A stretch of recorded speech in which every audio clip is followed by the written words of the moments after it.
look at me running this all by myself without Jerry, huh? So as you can see, the set's set up a little bit different today. Welcome to Real Talk with Keith Smith. Jerry is out enjoying some family time. I think, Judy, he's at a wedding, right? I think he's at a wedding. So he'll be back in this seat a week from today with me across the table where I got a couple of rock stars sitting. So today we're going to talk. I've been doing this. I've been wanting to do this every first Friday of the month where we're bringing in a bunch of rock stars and talk a little bit about the housing market and how it's been for the last 5 months or 6 months or whatever months prior to that. I do want to take a little bit of show owner and producer prerogative today. Last night was a pretty emotional evening for me. It was my last board meeting of 15 years of being on the Thomas Jefferson Planning District Commission, the Regional Housing Partnership, and the Piedmont Community Land Trust. So 15 years of public service, or that chapter has moved on. And I'm excited about my next chapter in that world that I've been working on. I've been gracious enough to be asked to speak publicly around the country on housing affordability and particularly the 4 pillars of housing affordability I created a bunch of years ago. But anyway, I was rather emotional last night. So today you guys are going to have to pick me up a little bit because that was a big move for me to go ahead and move on. But in saying that, do yourself a favor. If you got the time, get engaged, show up to meetings. You don't have to have all the answers. You just need to show up.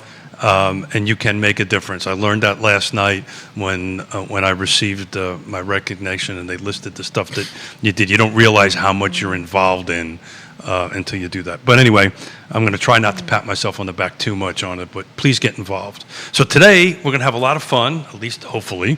I've got Candice across the street from me, across the table from me. Candice is going to be my tempo setter today. She's going to kind of keep the conversation moving in the right direction.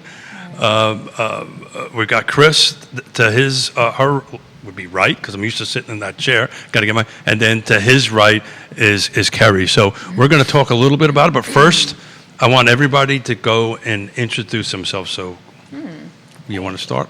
I'm Candice Linde. I own Buy and Sell CVille. It's my real estate company, but I am so blessed and fortunate to be part of Yes Realty Partners with Keller Williams Alliance. And this gentleman sitting across the aisle from me here, I will congratulate him and pat him on the back because he's so modest and would never say anything about it. But amazing work, amazing mentorship and help. And one of the things we need to get around this globe each year is a roof over our head. And that's something that we all here get to take part in. And we're very grateful for that. So I think everybody else knows me for the most part. If you don't, look me up. And I'll pass the mic on to Chris here. Your name came up at the board meeting, commission meeting last night. In a good way. In a good way. Some of the folks, the commissioners, which are the elected officials, are following some of your social media stuff. So your name came up. Great. Well, Chris. That was so eloquent. I don't know how I follow. Chris Ketcham. The only thing I'm thinking of is your statement of having to pick you up, but I think Yonna's been doing that for a few years now. Yeah, thanks, Chris. Appreciate that. You said. So Chris Ketcham with Ketcham in Real Estate, also Ketcham in Focus Photography. I joined Yes a little over a year ago. One of the best decisions I ever made. Second best. Okay. Sharon, I think, is number one, right? Yeah, Sharon. Now I'm in trouble. Yeah, absolutely love it at Yes. Surrounded by rock stars here. I met Kerry a little while back. Following what he does is absolutely amazing. And Candice, I could always rely on her if I have a question. Anything real estate, anything photography. She's a rock star as well. And Keith and Yonna, nothing but praise. And I'll leave it at that. Wow. You're welcome. Top it. Yeah, so I'm Kerry Griggs. I am the owner of the Griggs Group. I have an amazing team that I get to work with. I've been at Keller Williams for about 10 years now. I've had the privilege to help serve a lot of folks in my community. like Keith said, he's not one to pat himself on the back, but I will. He's been a great resource for me. If I have any questions, I can ask him, especially in the commercial space. He's well-rounded, and congratulations on your 15 years. Stop talking about my weight. Yeah, okay? I hear you. Congratulations on that, and now that I know that there's a space available for a young man like myself, There I you might go. try it myself. There you So go. I would love to be involved in You something like would that. 100%. Your voice would matter. Your voice being at the table would be the thing. It would be good. You've got the skills. Everybody here has the skills, because in order for us to do what we do well, we have to bring people of difference of opinions together to kind of get to a end point, or what everybody's trying to achieve, and that's really where the skills. You'd have some great skills in that. So let me say, Kerry that- volunteered. You did. I think Yeah, everyone- I would love to be a Just part of it. wrote it down. I might talk to you after the show about Sure, that. sure, so. sure. I think I do, before kicking off too far out of this, involvement in being involved in the community and creating the community. We were all also at a conference Yeah. in Richmond a couple days ago, and one of the key factors that I really took away was, what do we do? Of course, everybody is doing something to better their own personal lives and their family and their situation. However, we actually really get involved with people's personal lives and their families and their situations. And we build a community, even if we're not taking part in these, philanthropy or volunteerism. But it's amazing how much realtors, just across the board in every aspect of life. Why do you think that is? What do you think of all? And I know Usually we're people pleasers, right? We're typically from some other industry, have had success in things and have drive and ambition and like helping people, and we want to get out there and do it. And how else can we do it? At least the people that I enjoy working with and get to see and experience doing transactions with, like you say, who on the other side matters. And when everybody's involved, we all represent our own clients and their best interests. But when you're communicative and you're doing an AHIP project or, helping somebody as a first-time home buyer, I'm getting goosebumps. It's not just cold in here. But helping somebody, Keith and I helped a young man who was able to buy his first home and start to gain equity and go through this process. So when we get to see and help and get hands-on, sometimes picking up a hammer, sometimes just picking up a pen, or a napkin, helping someone through a hardship, the community aspect of it is really important. So thank you again for your volunteering. But that's what realtors do, and that's what we create, and that's why we're involved in, ASPCA or any type of organization that can help people and families and community. Well, to your point, I was at the conference with you, and Jason brought up a pretty neat point in the sense that he says, why do you do what you do?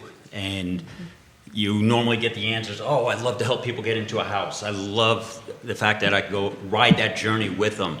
Maybe their first house or downsizing, whatever they need, helping an elderly parent. But he said, realistically, you're doing it for a paycheck. And I kind of went backwards a little bit. Everybody's nose kind of stood up a little I was bit. like, in whoa, that, we're so used to the answer. Actually, he used the word cash. Yeah, He didn't use the word paycheck. cash. He didn't use the word paycheck. So I was a little taken aback, but you know what? We are, just like everybody else out there. Oh. We're out there, we're in careers, we do it to make money, to better ourselves, better our family. However, it's the byproduct is what I like. So you do that for the money, right? You do that so that you have a better life and your kids have a better life. And now my wife, thanks to you, is going to have a better life after that comment. I also And she's think watching. I also think that we get to spend at least 30 to 45 days with each client that we interact with There you when go. they're going Yes. through a home purchase. Sure. And we also get involved in Sometimes whatever- longer than that. Sometimes it's years. Yeah, right? it Sometimes, can be you're years, building but relationships for years. Even just in the transactional stages, we get to know them a little bit better. We get involved in their lives too, and so the things that they think of interest, and then we kind of get sucked into that world as well. in a good positive way. So we also get to be involved in the community through our clients. And so as they bring things to us, we get to do it with them and go through that. And so I've gotten to experience a lot of good things through just the transactions themselves. I don't think I've ever asked you this question, but why is your why? Why do you do what you do? Ooh, I want to change my family tree. I want to change my family's trajectory. They say I may not have come from a millionaire, but a millionaire family will come from me. And it's not about the money, because I consider wealth in 4 different categories: health, wealth, love, and happiness. And so if I'm lacking in any one of those, it's really kind of, I don't know, teeter-tottering on something. It's easier to sit on a 4-legged stool than a 3-legged stool. Yeah, man. And so I think if you're overloaded in one and you don't have the other 3, it may be a little bit different. Dude, you're dropping some good bombs here, Yeah, man. good. Like, Very I need to good. take That's notes. you show up late and Oh, man. bring some That is my worst quality. ADHD at its finest. I dude. always think I got that I another can make realtor it there. trait. I know it takes me 30 minutes to get somewhere, but for some reason, I think if I drive fast man. enough, I can get there in 25. I'm like, I can do GPS that. is wrong. I can do that. Hey, you know what though? The best part about all this, we all do this for cash, absolutely. But you know who also makes cash?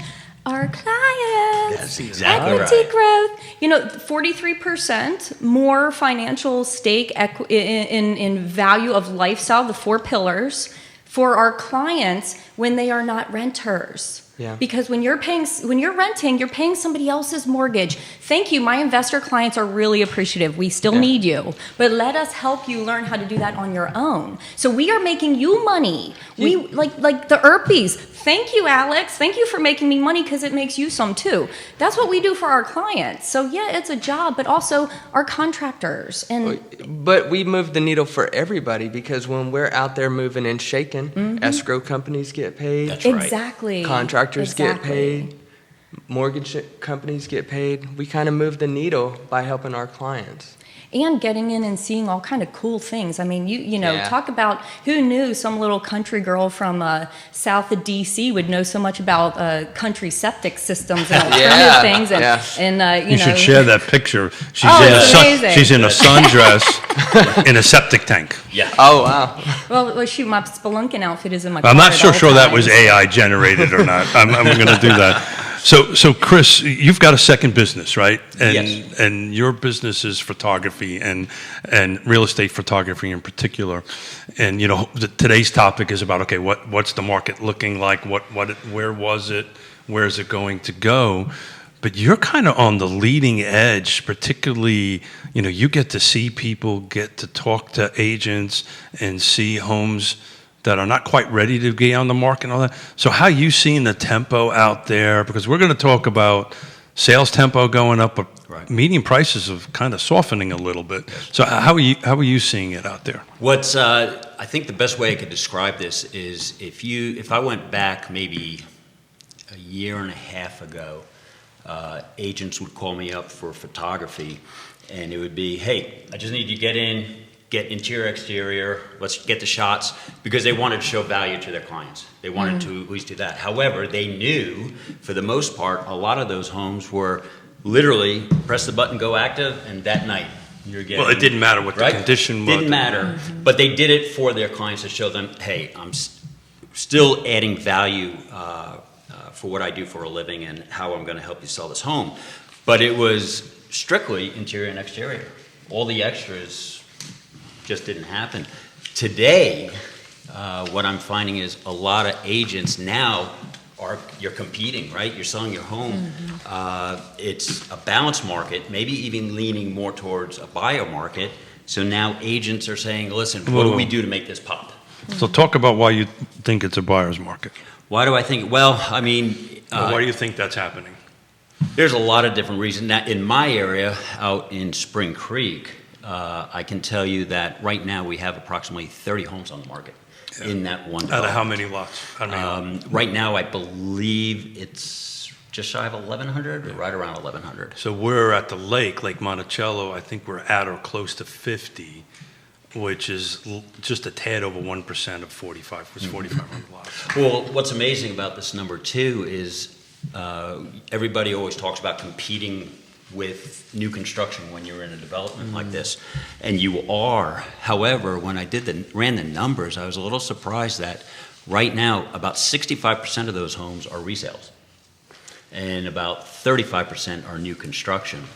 So out in Spring Creek, to your point, what you were bringing up, there's more inventory, but buyers are being very selective now. Ooh, yeah. Right? They're going in, they want value, and they want certain upgrades, certain amenities that they might not get somewhere else. And when you're one of 30 out there, you're competing.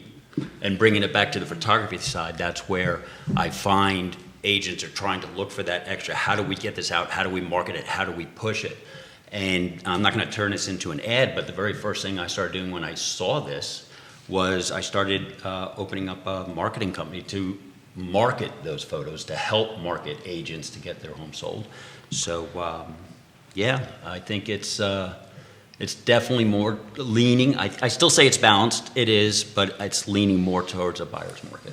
I think they have more options now. They don't have to move into a home, and they get to be more selective when they're going into it. And so a little bit, it feels harder for sellers to sell their house, especially resale, because they do have the new construction options. And, you know, I think everybody here at this table knows that I come from the construction background, and I actually gravitate towards that because there's nothing better than a new home. You're the first client to use the HVAC system, new roof, new things, and they're offering a lot of incentives right now. So the resale market has got to compete with that. So when you're in a new development, it's the best opportunity is the first one in and the Yep. last one in. Yep. When you're in the middle, it makes it really difficult because new construction will outsell the existing. It's just, why would you buy a home, the same exact home, almost on the same exact lot with the same exact setup that's 5 years old, right? Yeah, and I got a young lady $19,000 in incentives to help with their closing costs and to buy down the interest rate. And in a lot of areas right now, because they're not coming off the market so quickly, they're building the homes. You're not having to wait 8 months, 9 months, a year anymore. A lot of these, I know out in Spring Creek, there are homes that are built that are literally, Setting. They're setting. Well, that's not normal, right? That never used to be that way, right? No, And so that tells you a little bit, Jerry and I talk about this all the time. If you really want to track how the real estate market's doing, pay attention to the national builders, right? They're generally ahead of the curve on everything. And I had a great Facebook message exchange with Lonnie Murray, one of the folks that watches the show. He's a great Albemarle County planning director, he's on the planning commission. 10 years ago, builders were building homes roughly 3,000 plus square foot. Right now they're at 2,200 square feet. So you have to, they're reducing the size. People do not want as McMansions. They want homes a little bit more user friendly, for lack of a better term. But since we're on the topic of new construction, we're about ready to talk a little bit about where the market's going here. And if you don't mind getting slide one ready, I'd appreciate it, Judah. What impact do you think overall new construction is having on the market? Is it causing the averages and the median prices to jump up or jump down? What kind of impact, Kerry, you think it's having on the market? I think it's helping the price points be more affordable. I think it's helping real estate agents have that conversation with resale sellers and letting them know that this is what they're competing against. The new constructions, they want to be affordable for buyers in this market. And like you said, they're downsizing on the square footage of the homes that they're currently selling. And so when we're competing up against them, or at least I know when I go on listing appointments, I have to just let it be known that you have somebody right down the street that is selling new construction. And if you want to be competitive, you have two options. You can either price it appropriately or you can keep your home. For everybody at the table here, how do we have with sellers these uncomfortable conversations about the market isn't exactly what it was 24 months ago, right? Yeah. How do we have that conversation? Because obviously they probably want more money than the market can currently demand for the home. How do we have that? And particularly, how do we have that conversation about looking on days on market? We're going to talk about that here in a little while. Whoever wants to jump in first. I would love to. I saw you squirming. Subconsciously I saw you jumping squirming out in of your my chair seat. here. Go ahead, go. No, Okay, the next person. yes, I know, right? Shut up, Candice. Realistically, I have had so much success, and Chris knows because he's my go-to, when can I have you come do my photo shoots? Take slide one. I have had so much success in communicating with people who want to sell their home or are interested in selling their home, and going through and doing, I also, part of my business, I do staging and consulting and things like that. But for my clients, going through and really, like Kerry said too, a lot of us realtors have, again, experience, background, education, and other fields of expertise, but especially coming from the construction field and having a design kind of element, talking to your photographer, talking to your stagers, talking to furniture design, talking to different people if you don't have those skill sets, and understanding how to present it to your client. How to present their home, which is worth $80 million in a $400,000 community. That's a great way to right? put it right there. How do you convince them that lovely bite in the wall from Snooky Doo, the pit bull, or not even pit bull, I'll say the Rottweiler or somebody, that is not what a new buyer wants to come in and buy your house for. Let's go ahead and fix these things. Your front porch, inspection items, you can have pre-inspections, anything to identify and introduce the idea that what is a buyer going to say or think or feel intangibly when they come into your house? So, how is the photographer going to capture it? How is it going to look online? And then how are we going to get people here? What are they going to see and feel when they walk through and your vent has 3 feet of dust hanging off of it and your smoke detectors are more yellow than my highlighter? These things matter. Intangibly, they matter. but they didn't matter.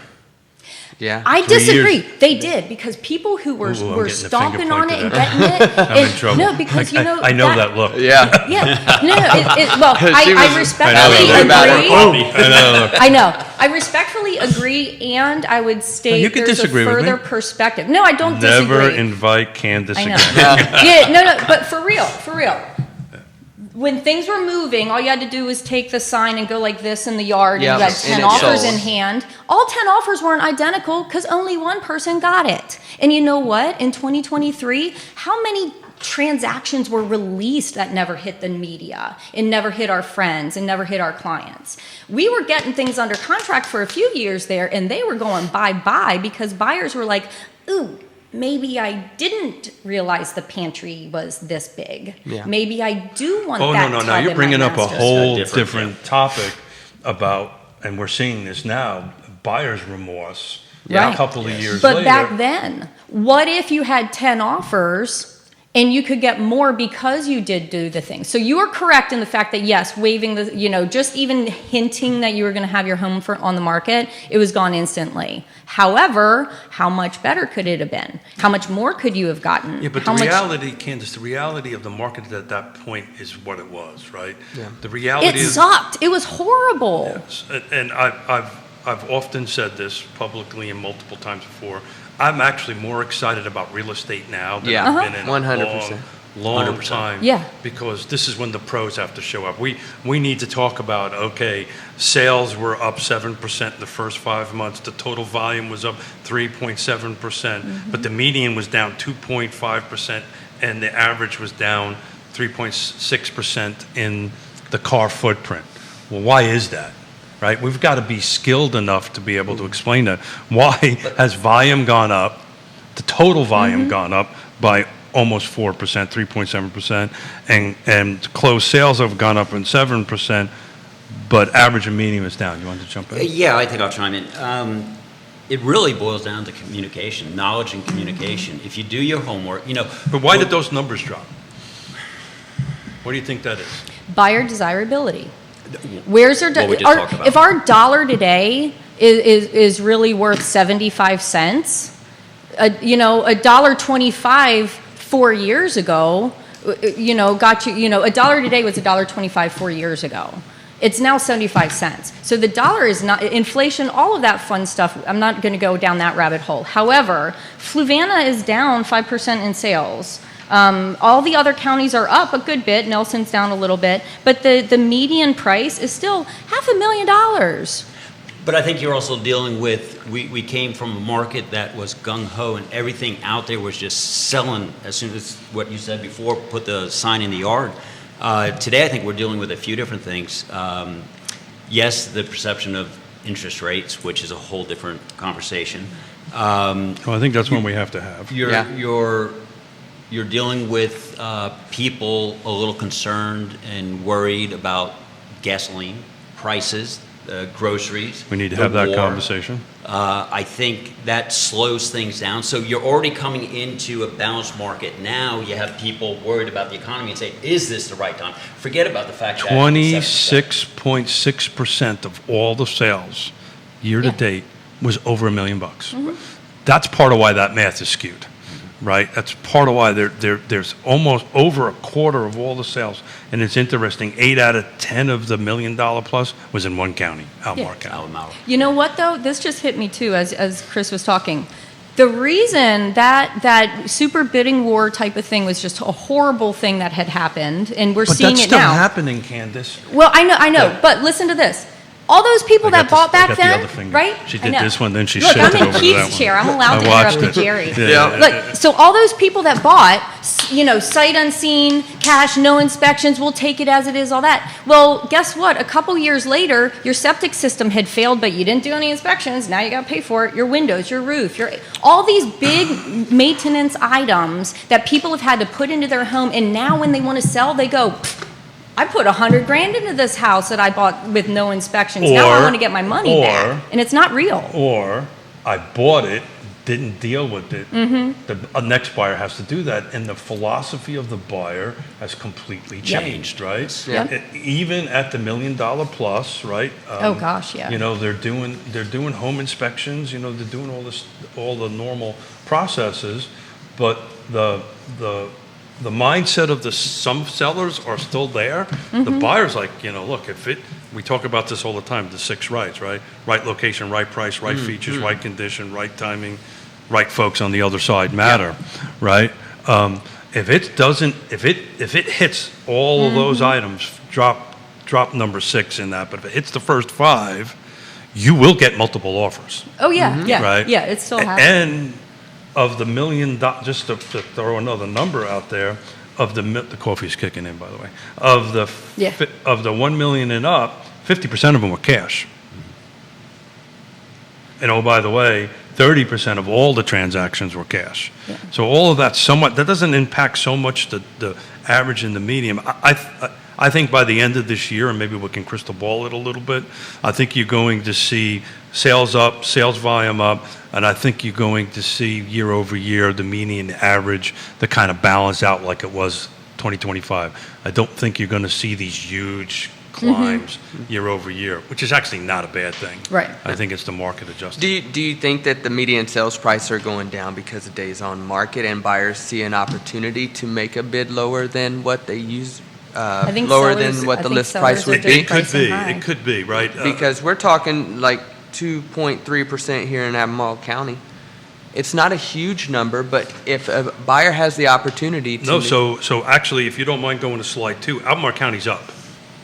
Oh, in the median? That's the whole car footprint. If you Oh, go to car slide footprint, 2, yeah, yeah. the next one, actually, Albemarle County is up 2.2% in closed sales, up 1.8% in the median sales price, Gotcha. and up just shy of 1% on the average. So, but 93 of the 114 sales that are $1 million and up were in Albemarle County. Yeah. So that big top ticket number is impacting that. Do you think the reason why they're buying it with cash is because the other investments that they were parking their cash in was worse? Well, I'm going to throw that to the table because folks that are working with buyers at that price point that are bringing cash, my experience is they've usually sold something else, Yeah.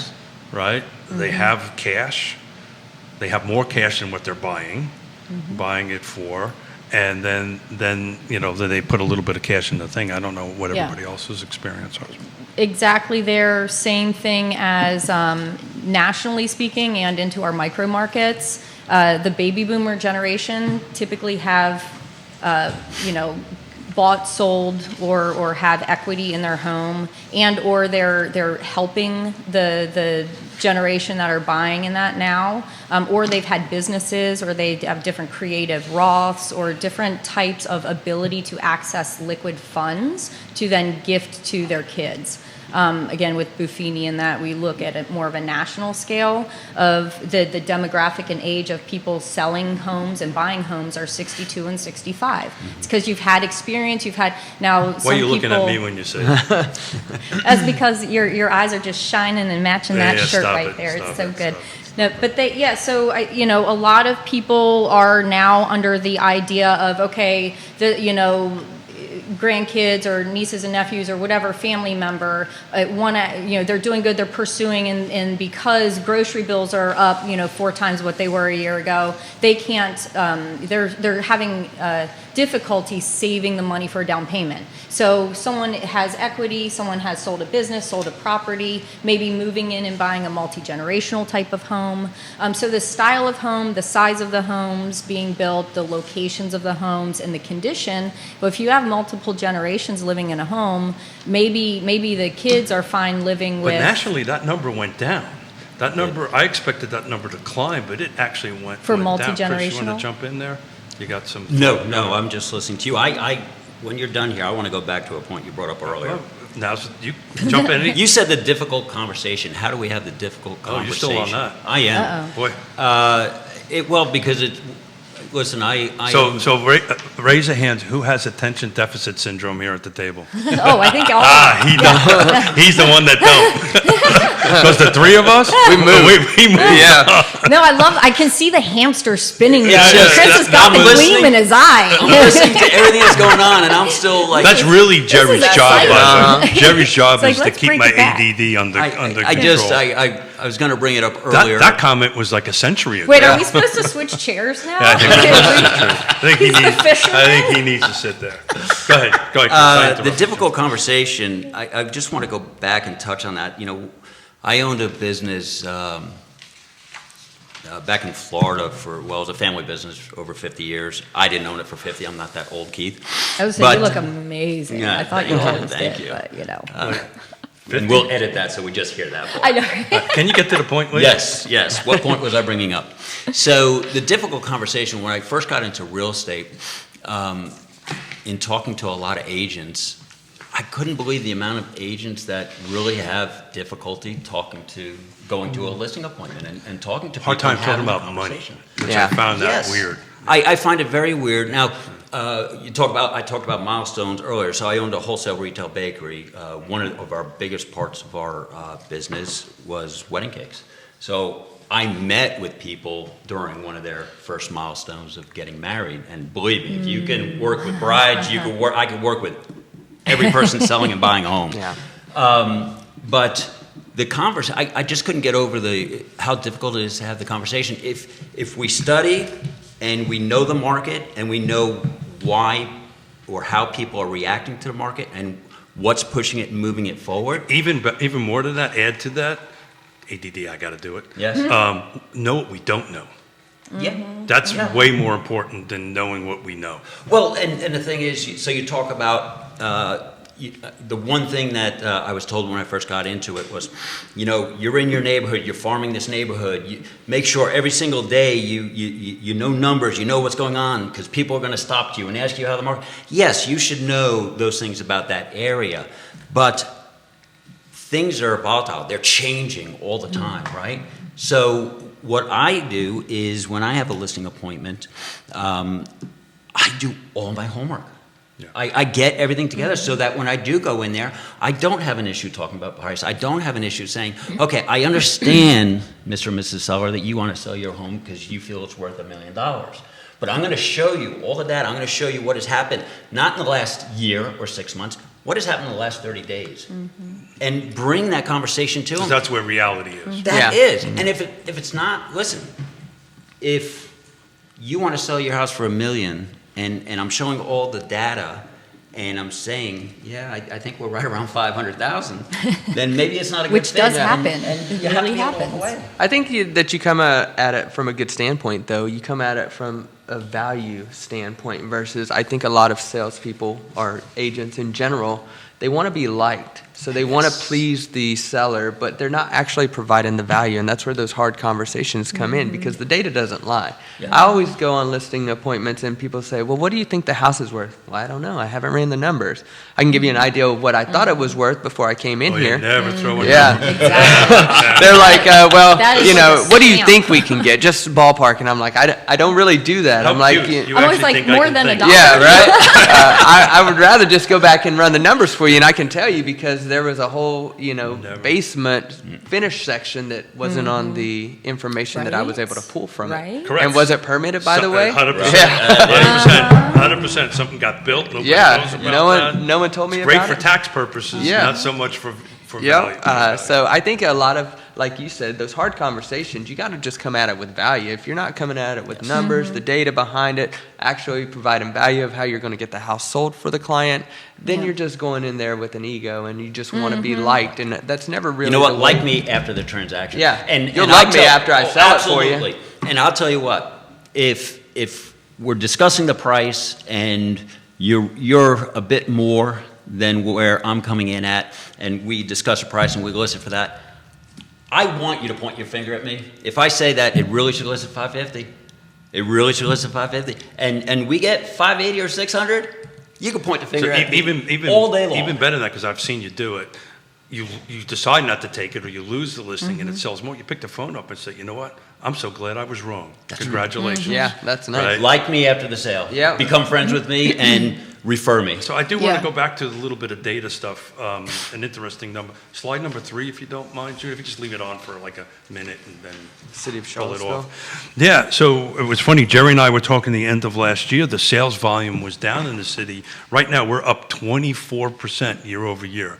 The volume of sales. Now, they're not super huge numbers, right? They're jumping from 150 to 186.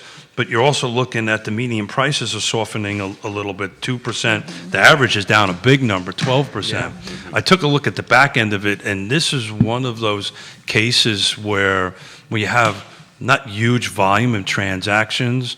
There's just a little bit less of the million plus happening in Charlottesville, which you would think there would be more sales, but there isn't in the city of Charlottesville, and that's skewing that number down. I think if you pull out those $1 million sales, you'll see the averages and the medians climb back up, but it's really in single-digit numbers that the million plus.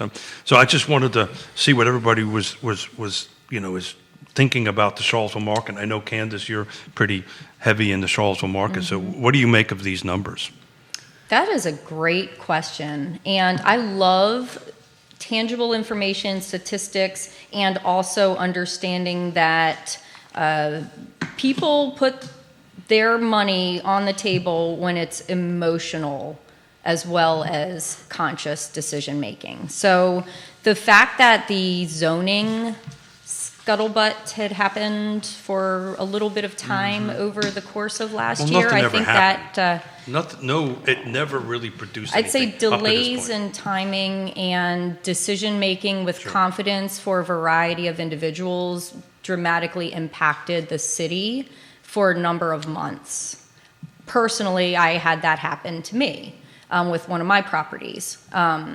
And trying to hustle and hurry and get something approved, and then it was on the back burner, and then, I'm going to sell it, but now what's approved? What can we do? Is there a buyer that's interested at the price I'm willing to sell? So the whole intangible aspect of confidence in buyers and sellers going, oh, shoot, what if I hold out for a few more months and I could get twice as much? Or what if I hold out and it drops and totally empties out the bottom of the bucket? So there was a lot of that, I know, last year. Well, I think it goes back, you can see it on your home sales, it's up 24%, but it goes back to the 6 conditions that you talked about, the right location, right price, right conditions, features, and timing. And so I think that's why we're seeing it. When you see the price point, the average sales price go down by 12%, that's that right price that you were talking about. Well, and it's connected to condition because obviously you have to take a deeper dive into each one of them. It could be some of those houses were not in the right condition back in the unicorn years, as I call them. It didn't matter. They paid top dollar because either they were borrowing money at 2%, right? Free money. The money was free. They had enough capital to work with. Now they don't at almost 7%, right? 6.5%, whatever we are at the moment. They don't have that. And I'd like to go into the buyer conversation here in a minute, but the buyer, you've got to move it. That house has to be spot on, ready to go. And it's not just fresh coat of paint. It needs to have an updated roof. It has the updated HVAC system in it.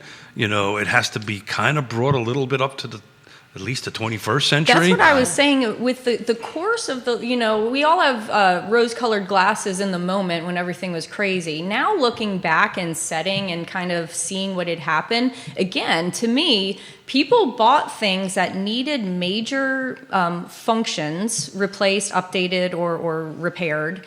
And now, over the course of 2020 to 2026 or 2025, people have been putting money into a property.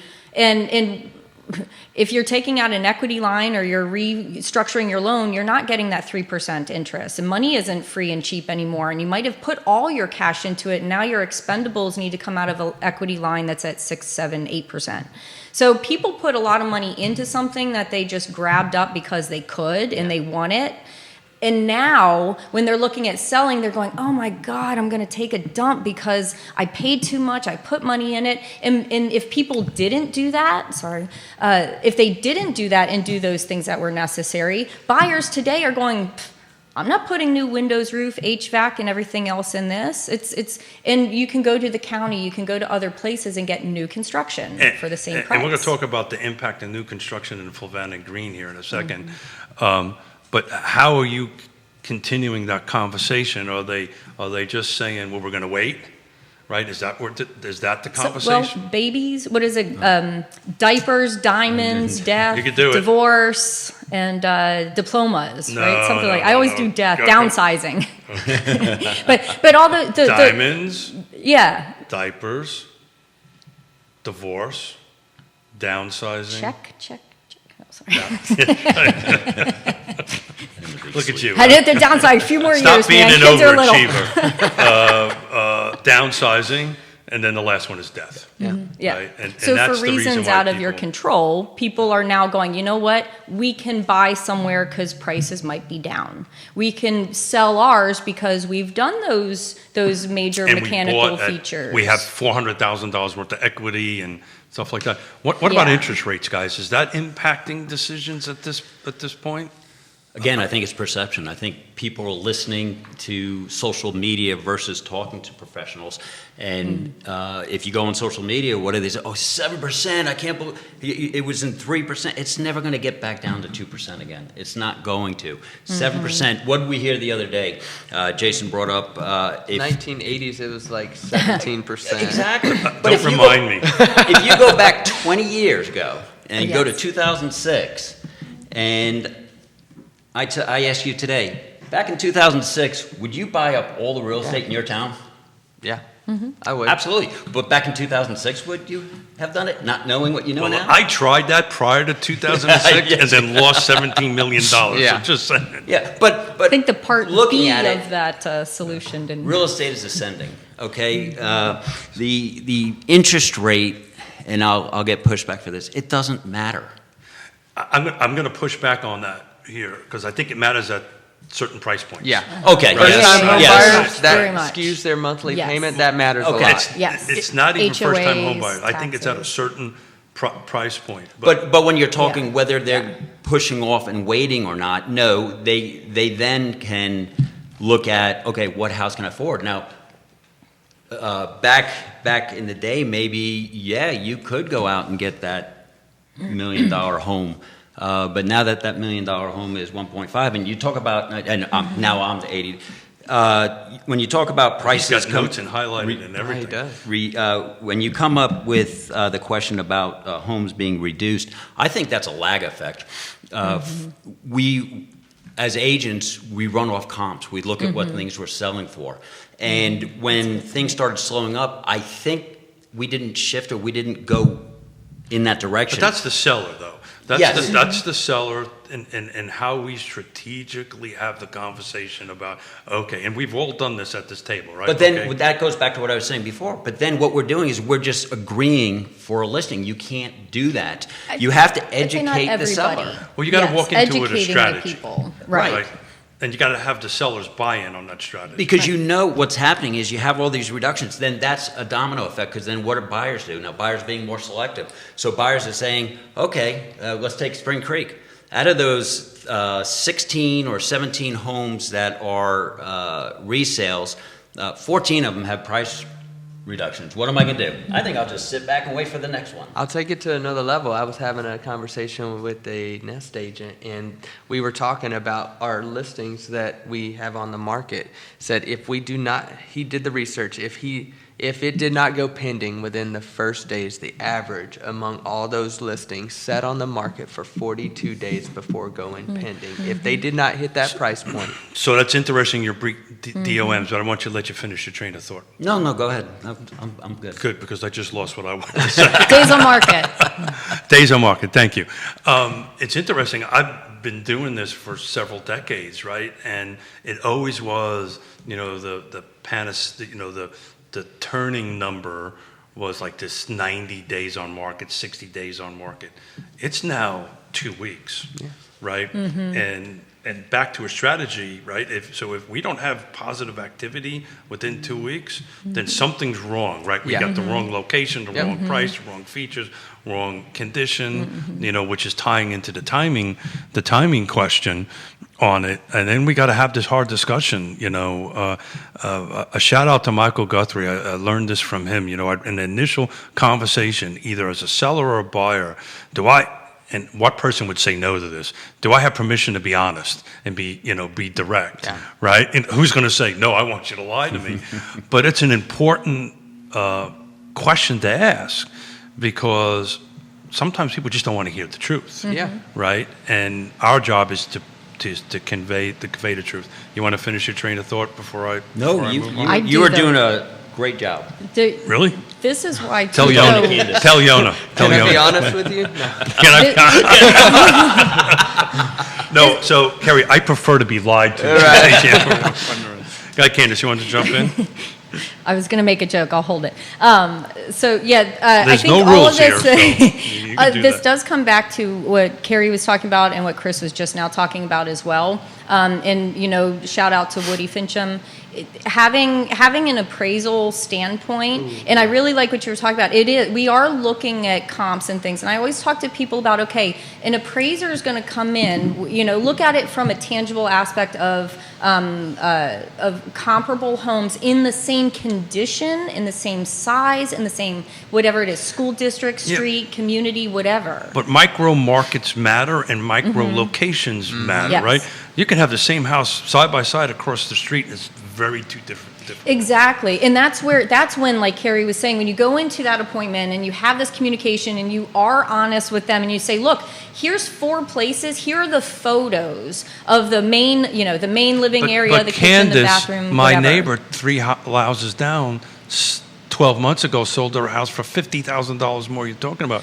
Exactly. What's and up they with also that? just replaced their roof. Yeah, there The you 4 go. windows that I saw that were, failed Because seals you did the in your homework. house. You did the homework before you. did. Yes, homework. exactly. So, the world. Yeah, but I don't want to is- hear that, Candice. I'm Oh on yeah, $50,000. and then you know what? Maybe you're not the right client for me either. There you And go. that's the thing. Here, you know here. what? Hold it. Let go of the ego. Did you I just- don't care if you did I just like get me. fired? I'm going to be Yeah, honest, right? and I'm going to tell you what I'm going to do, and I'm going to produce what I say I'm going to do, and I expect the same from you. Yeah. And if that is the case, and this is a great transactional relationship. Yes. Now, if we go have s'mores later and take the kids to the Christmas tree lighting, great. But that has nothing to do with me as a professional doing work for you to get you your best goals through this real estate transaction. Kerry? I think I agree with you with the appraisal part of it, but honestly, it comes to, is a buyer willing to pay that for the property? Is a seller willing to Right. sell at that price? Right, prior to- and so I have an agent on my team currently right now that just put in an offer on a property yesterday. It appraised for $599. They had the appraisal done prior to it. They're offering less than that because it's been on the market for 90 days. Right. And so it's really depending on what a buyer is willing to pay for a Yeah, seller's days property. on market Correct. right now Spot on. Yeah, it's- are the death nail. Yeah. If- They're looking at it and they're saying, okay, well, it's been on the market for 45 days. What's wrong? Why hasn't Well, nobody else and bought that's it? where, like Keith said, you have to have that conversation up front and go, look, right now the data we have is from the last 3 Yeah. months Well, or the- the last X amount of The time. numbers don't lie. I keep the 7-day market Yeah. monitor that we're doing. Right now, car footprint, all product types, we've got 119 homes that came on the market in the last 7 days. 82 went pending. So we are now, look, I've been sitting in that chair for a long time, and everybody's been chiming in. And by the way, my apologies to folks watching and listening. We talked about ADD for a little while. I cannot have a conversation, And make look at the notes, numbers. and look at people making comments. So my apologies for that. That's what, Jerry's just a phenom Yeah. and the ability to do that. So my apologies to folks watching and listening. But I've been sitting in that chair for years. We're in our 8th year of doing this. Everybody's saying, well, when is inventory going to pick up? Well, guess what? We got 119 that came on. We got 82 went off. That's a ratio going in the right direction. So that kind of impacts pricing a little bit. And I think the seller's a little bit slow in coming along. You wanted to finish my train of thought. So you had talked about strategy earlier, and I want to circle back to that. And so I have been telling my sellers as we go through this process, if we are on the market, no matter what the numbers say, if we're on the market, we're not getting any showings and we're not getting any sure. offers, we're about 5% over where we need to be. If we're getting showings but no offers, that tells me we're about 3% over where we need Well, to that's be. assuming I like that, in yeah. the first conversation you didn't start a little higher than the number you thought it was. Right, gonna be. right. And so that does make it. And so- that's the catch here, right? So Yeah. we want to be Yeah. careful with that you're thinking the number is here, the client's thinking Yeah, it's here. exactly. You kind of split the difference, right? Yep, Because yep. we want to get the ball rolling. You're still that much higher. Right. Yeah. Than Well, I tell you though, honestly, I mean, I know Chris has seen this because he does all my photo shoots. I literally will have conversation. I have had in the last few weeks, months, conversations, run the comps, everything like there's no comps, there's nothing like this. This is a safe net, like there's buyers that'll pay this, there's nothing else available, this is a really cool property. And the day before we go active, there's 3 that pop on the market that are priced or conditioned or give some kind of factor to just totally blow what I had said out of the water. But I'm there's- like, but that wasn't available before. That information and knowledge and those properties were not available. So now we have competition. We have to readdress this whole thing. Chris, you want to jump in? Well, I was just going to say, but that all boils down to what I said in the beginning about clear communication. You not only have the communication up front in educating your seller, you have the conversation, whether it's daily, weekly, as things come in, and you advise them through the whole process, not just until you get the signature on the Yeah. contract, right? So you have that, and you let them know, hey, listen, we've been on the market now 2 weeks. We haven't had one call, not one showing. One of the things I love about doing this show, outside of talking to awesome folks and helping people, it makes me better at what I do, right? It forces me to crunch the data and do that. The other thing I love about the show is the long format of it, the long show format we do it. We're approaching almost an hour, and that goes pretty quickly. I do want to talk a little bit about Flavanna and Greene, right? love it. So these are counties that are kind of in the sweet spot of, let's call it affordability, even though I think the numbers are rather high, but as far as the market overall and affordability. So Judah, if you don't mind, I'd like you to, if you don't mind for like about a minute, bounce between slide 4 and 5 on it while we chat a little bit about it. So, Fluvanna County, you're gonna take a look at this. We're down 5.4%. Median is down 4.6. Average is down about 12%. So we went from about 186 sales year to date in 25 versus 159 now. We've dropped from 375 in 25 down to 358 on the median, and we dropped 465 to 406. I'm going to go to green for a second. I'll tell you what I think's going on here, and I'd love to hear everybody what's going on. One is more of a structural thing. There's one subdivision, new construction. It was cranking out. They're literally, because I work with these folks, they're literally a few months done from wrapping up. They are pretty much done, and that new construction impact for the last 24 months really ramped up what was happening as far as volume and sales go.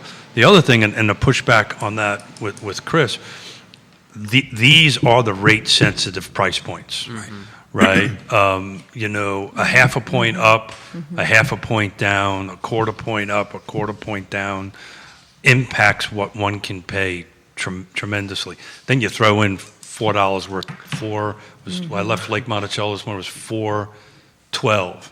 Very interesting. On the other side of the hill is it's 80 cents cheaper in Fishersville. I did the math. I think, when I was mentioning the interest rates, and I knew I'd get pushback, the interest rates don't matter in the sense of what type of home you may be able to afford. In other words, if you're looking at, I want to have 5,000 square feet, 5 bedrooms, gourmet kitchen, okay? Well, maybe at that 7% you can't, and you're looking at, yes, but only a couple of years ago, at 2% I could have. But at that $350,000, $400,000 price point, it's usually impactful unless it's a rancher, somebody who's a boomer, has a bunch of cash. Look, I'm going to go do this. I just sold something for $1 million. I'll buy something that gives me all I want for $400,000. I put a bunch of money in a stock market and move on with my life. But the typical buyer that's trying to move in there, they're financing it, and that rate makes a huge difference. I think too the creativity in the lenders, buy downs, assuming loans, the creativity we have seen in those price points and the people where the interest rate does make a big impact. It seems also typically in homes that are more affordable for people to buy at a lower price, there are homeowners associations or some type of dues that may then bump them out. It might not be interest rate, it might not be price, but maybe the extra dues and costs in living there can bump Every them out. time I say this, I have to give a dear friend of mine, Robert Liberty, $5 because I plagiarized and stole this. It's never a silver bullet. It takes it's always a silver buckshot. It's always multiple things that either cause something or go ahead and fix something. So rates are not the only item, Right. But it is making an impact, right? So particularly if the house doesn't meet the first 5 rights, right? It's not in the right location. It's definitively not in the right price. It doesn't have the right features. It needs a new roof. It needs all that stuff. And I'm at 6.7%. I did some quick math. I just wanted to go over it. When I bought my house, what we paid for it versus the area median income, the ratio was 3.5. So in other words, it took 3.5 years of my income to pay what I bought it for. It is now at 4.5. Even at 139,000, whatever the balance of that is, at 130, let's call it 140 grand of area median income. It sure as heck wasn't that in 1988. Right. But so it is, it is in, the prices are definitely increasing that. So and we're almost wrapped up on time here, but the last Friday of this month, I'm going to bring in Scott Morris and a couple of Linde's candidates, and we're going to talk about options on that. Greene County real quick, and then we need to move on with our days here. Greene County, I've been talking about forever. It is the rock star. Yeah, it is. We're up almost 40% in sales year over year, 37.4%. That is new construction Yep. showing up in a big way. It is. Median sales prices are reducing a little bit. I think that's the market balancing out a little bit Agreed. because these are new construction numbers, but it's a number one sales growth in the car footprint. It will continue to be the number one sales growth. I want to be a thorn in your side on this. I would love more education and transparency about infrastructure in Greene County, Sure. especially Standardsville, and proposed the comprehensive growth plans and where the water is coming from, where the school systems are going to be, all of those types of things that have real costs, and that is what I would really love to So the learn school more about system- for the future outlook of Greene. We've been talking about that. Actually came up in the commission meeting last night. I was watching that. Yeah. We, since since 2019, Greene County school system is about 8% down in students. I've learned last night, the meeting last night, the impoundment program that they're doing over there is actually ahead of schedule. So you're going to start seeing, as far as water and sewer infrastructure goes, a lot of changes happening. This capital is there to do it. Things have been approved and permitted and go through. And the other thing I learned for our Zion's Crossroad folks and our Palmyra and Louisa folks, water is finally coming to Zion's Crossroads from the James River. They for the actually outside? gave us a date last night. Ooh. I'm gonna move it to a quarter because somewhere in the fourth quarter. There was a date given, but It's still I think it ambitious. was a little aspirational. So finally, and I've been involved in this since I got here in 1987 about bringing water from the James to Zion's Crossroads. This is going to dramatically change the impact and the growth going on in the Zion's Crossroads region. Do you think alternative systems are going to be the thing? Like, what companies and businesses should we start investing in now to look at in the next 5 to 10 years are going to be booming? And So and I should get my that's a hands whole dirty? septic conversation because God knows you like to play in I the septic do. tanks. I love that stuff. It's a little weird, Candice, I'm just saying. But we're at 11:23, and Nelson, I do not want to take Judah's goodwill and stretch the show a little longer than we're supposed to. This was awesome. Thank you for keeping me on track. Thank you for replacing Jerry. It took apparently 3 of you guys to do that. He so does have high energy. he does have Love high it. energy, and And we still couldn't answer the online questions. yeah. He's good. I got a quick question Sure. before you close this out. Sure. Are you getting good with AI? That looks great. I know, right? Like, even the pictures. I like these slides. the- These are real So do we nice. want to talk a little bit about AI and I can't even say it. ADHD? ADHD? Yeah, man. Drowning in It is your information, new best friend. It is starving my for new knowledge. best It friend. is your new Absolutely. Anything that my brain can think of in like that 10-second So- span, it's like boom, boom, boom. It keeps up with me, and that's the best part. So I will close with this. I said this on stage in Vegas. I was asked a question about what I thought about AI. And here's the deal. AI can make a guy who got kicked out of high school,